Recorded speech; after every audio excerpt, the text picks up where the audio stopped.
குருஜி, நாளைய தினம் ஆணி உத்திரம் வருது. நீங்க அடிக்கடி உங்க வாயில சிவன் சிவன் அப்படின்ற வார்த்தைகள் வரும். ஏன்னா நீங்க பாபாஜியை வழிபாடு செய்யறதால அதிகமா பாபாஜியும் சொல்லுவீங்க, சிவனையும் சொல்லுவீங்க. சோ நாளைய தினம் பெண்கள் என்ன மாதிரி வழிபாடு செய்யறது ரொம்ப எல்லாருக்குமே நீங்க வழிபட நல்லா நீங்க கூட யோசிச்சு பாருங்க வீடியோ வார்த்தைய. ஒரு 20 வாரம் 30 வாரம் 10 மாசம் அப்படி நீங்க போக போக போக தான் அந்த ஒரு வைப்ரேஷனே உங்களுக்கு அதிகமா உடம்புல ஆரம்பிக்கும். ஆனா சிவன்றவர் எப்படி தெரியுங்களா, ஒரு நாள் நீங்க சிவன் நினைச்சு நீங்க தியானம் பண்ணி பாருங்க. ஒரு நாள் வித்தின் 1 hour நீங்க உணர்ந்திருக்கேன். இப்ப இந்த போன பௌர்ணமிக்கே பாத்தீங்கன்னா கிரிவலம் போனேன் சொன்னீங்களே. போனது கிரிவலம் போயிருந்தேன். அந்த 14 கிலோமீட்டரு 4 மணி நேரத்துல ஒண்ணுமே தெரியல. என் முடி கூட கலையில அசால்ட்டா நடந்துட்டு வந்துட்டேன். ஆனா என் வீட்டுல வந்து ஆபீஸுக்கு நான் கீழே இறங்கி மனசு அப்படி குளிரோன்னா, ஏன்னா அது அவருக்கு உகந்த மரம்னு சொல்லுவாங்க. அதுவும் வந்து அந்த நாளும் பாத்தீங்கன்னா சிவனுக்காக உகந்த நாள். ஸோ அப்படின்னும் போது ரெண்டுமே அவருக்கு பிடிச்ச விஷயம் நீங்க பண்ணும்போது நீங்க டைரக்டா அவர்கிட்ட கனெக்ட் ஆயிடுவீங்க. ஒண்ணு.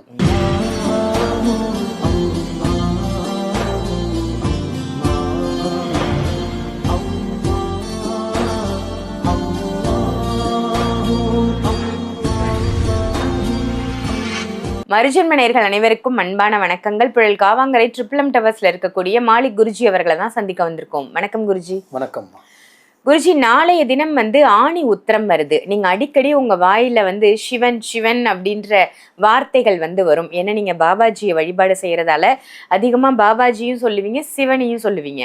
சோ நாளைய தினம் பெண்கள் என்ன மாதிரி வழிபாடு செய்யறது ரொம்ப சிறப்பு? நிறைய பெண்கள் வியூவர்ஸ் உங்களுக்கு இருக்காங்க. ஸோ கண்டிப்பா இதை நீங்க சொல்லணும். எதுக்கு சிவன் சிவன் அப்படின்னு சொல்றேன்னா, நான் ஒரு பாய். ஸோ பிறப்புல நான் ஒரு பாய், சரிங்களா? ஆனா நீங்க நம்மள நிறைய வீடியோ சொல்லியிருக்கேன். நான் வந்து இஸ்லாத்து, அல்லா, இயேசு, இது சிவன் அப்படின்னு பார்க்கல. எல்லாத்துக்கும் நம்மளை ஏற்கிறது ஒரு சக்தி தான். அந்த சக்திக்கான மரியாதை நம்ம கொடுக்குறோம், அவ்வளவுதான். இப்ப எல்லாம் அனுப்பிச்சு தொழுகிறோம். அந்த மாதிரி ஹிந்துங்களை பார்த்தீங்கன்னா சிவன் தான் எல்லாமே காட் அப்படின்வாங்க. ஸோ அந்த மாதிரி ஒருத்தருக்கு ஒரு பவர் இருக்கு. ஆனால் எல்லாமே ஒன்று தான். நம்ம மக்களுக்கு பார்த்தீங்கன்னா ஒருத்தர் ஒரு பவர்னு வச்சிங்களேன், அப்படிதான் நம்ம மக்களுக்கு புரிய வைக்கணும். ஆனால் நீங்கள் சாமி வழிபட்டாலும் சரி, நான் இதை மக்களுக்கே சொல்கிறேன். இப்போ முருகர் வழிபடுறவங்க சரி, அம்மன் வழிபடுறோம் சரி, ஆஞ்சநேயர் ஆகட்டும், சாய்பாபாட்டும், எல்லாருக்குமே நீங்கள் வழிபட நல்லா நீங்கள் கூட யோசிச்சு பாருங்க வீடியோ வார்த்தையை. ஒரு 20 வாரம் 30 வாரம் 10 மாதம் அப்படி நீங்கள் போக போக போக தான் அந்த ஒரு வைப்ரேஷனே உங்களுக்கு அதிகமாக உடம்புல ஆரம்பிக்கும். ஆனால் சிவன்றவர் எப்படி தெரியுங்களா, ஒரு நாள் நீங்கள் சிவன் நினச்சி நீங்கள் தியானம் பண்ணி பாருங்க. ஒரு நாள் வித்தின் 1 hour நீங்கள் உணரலாம். ஒரு டைரக்டாக கனெக்ட் பண்ணுற ஒரே அவர் மட்டும்தான். வித்தின் 1 hour கனெக்ட் ஆகிடுவீங்க. ஆமாம்மா, இது முழுக்க முழுக்க உண்மை. நான் உணர்றேன், நான் உணர்ந்திருக்கேன். இப்போ இந்த போன பௌர்ணமிக்கே பார்த்தீங்கன்னா கிரிவலம் போனேன் சொன்னீங்களே. போனது கிரிவலம் போயிருந்தேன். அந்த 14 கிலோமீட்டரு 4 மணி நேரத்துல ஒண்ணுமே தெரியல. என் முடி கூட கலையில அசால்ட்டா நடந்துட்டு வந்துட்டேன். ஆனா என் வீட்டுல வந்து ஆபீஸுக்கு நான் கீழே இறங்கி நடக்க மாட்டேன். நான் ஒண்ணுமே தரேன், ஏன்னா நம்பிக்கை வச்சுதான் அவர் மேல. ஆனா அவர் ரொம்ப பவர்ஃபுல். ஆனா அவரை நீங்க கரெக்டா வழிபட்டீங்கன்னா உங்களை சித்து கொண்டு போயிடுவாரு. கொஞ்சம் தவறா சொதப்பினீங்கன்னா ஒண்ணுமே இல்லாம கொண்டு வந்துடுவார். அதுதான் அவர் ரொம்ப சுத்தபத்தம் வந்து எல்லாமே நீங்க ஃபாலோ பண்ணணும். ஸோ இப்போ சிவன் அப்படின்னு நீங்கள் கேட்டதால வந்து பார்த்தீங்கன்னா, இப்போ இது ஆணி உத்திரம்னு சொல்லுவாங்க இல்லைங்களா? இப்போ அந்த ஆணி உத்திரத்து அன்னைக்கு நீங்கள் செய்யக்கூடியது மக்கள், முக்கியமாக இது பெண்களுக்கு ஒன்று சொல்லிடுறேன், ரொம்ப ஷார்ட்டாக சொல்லிடுறேன். ஃபஸ்ட்டு நீங்கள் உங்களை தூய்மைப்படுத்துங்க. உங்கள் உடலையும் மனசை தூய்மைப்படுத்துங்க. மனசை வந்து நீங்கள் தூய்மைப்படுத்திங்க. உடலை எப்படி தூய்மைப்படுத்தணும்னா, நார்மலாக நீங்கள் ஷாம்பு போட்டு குளிப்பீங்க, சீக்காய் இதெல்லாம் போட்டு குளிப்பீங்க. அன்றைய பொழுது நீங்கள் செய்யக்கூடிய வேலை என்னென்னா, வில்வம் மரம் பொடி இருக்கு, அந்த பொடியை வந்து நாட்டு மருந்து கடையில் விற்கும், நிறையத்துல கிடைக்கும். அந்த பொடியை வாங்கிக்கிங்க.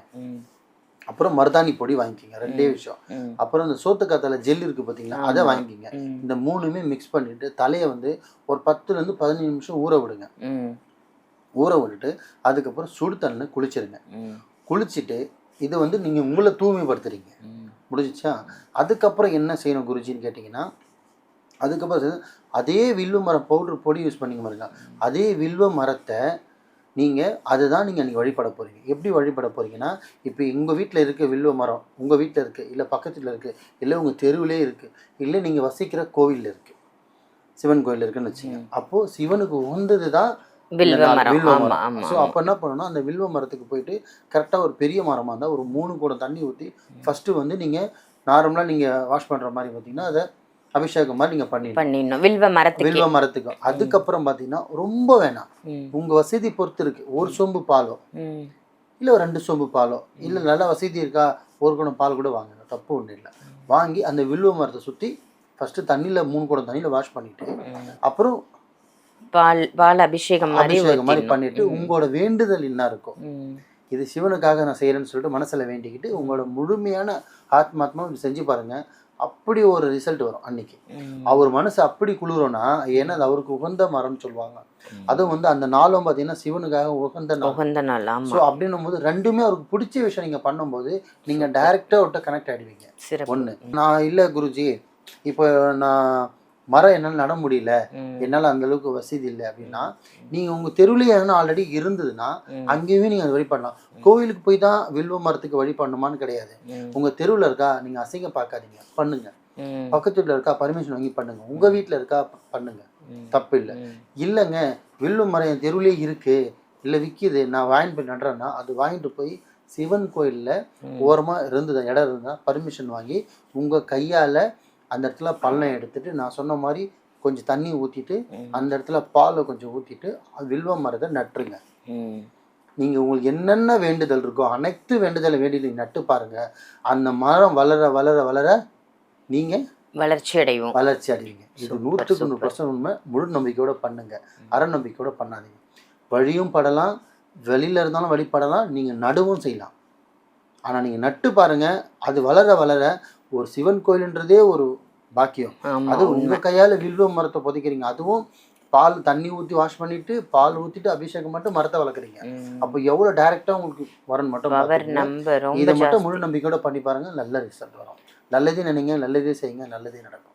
ரொம்ப சிறப்பு, ரொம்ப சூப்பரா சொன்னீங்க.